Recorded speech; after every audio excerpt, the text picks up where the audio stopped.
Masih ingat Siti TKW?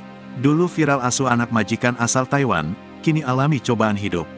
Sosok Siti TKW dulu sempat viral karena membawa dan merawat anak majikan. Siti Aisyah sempat viral di media sosial beberapa waktu lalu karena merawat sang anak majikan, Sawang. Sawang dirawat oleh Siti menggunakan uang tabungannya sendiri. Namun Sawang akhirnya dikembalikan ke Taiwan.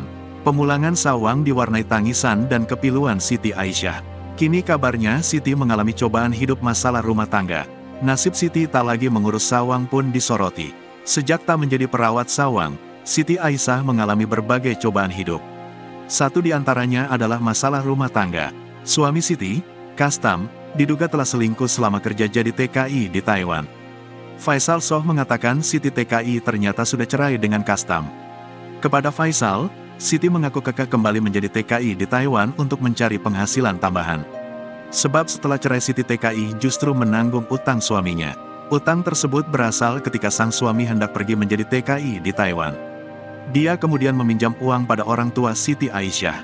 Dikutip dari Tribun Jabar, ID, Rabu, tanggal 14 Agustus tahun 2024, utang suami yang ditanggung Siti mencapai 80 juta rupiah. Namun informasi tersebut belum terkonfirmasi langsung ke Siti TKI.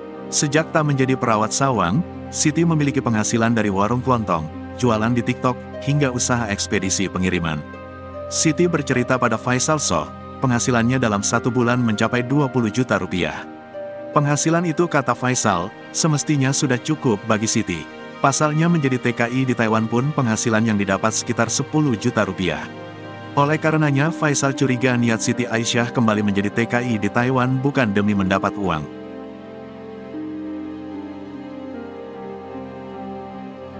Download Tribun X sekarang, menghadirkan lokal menjadi Indonesia.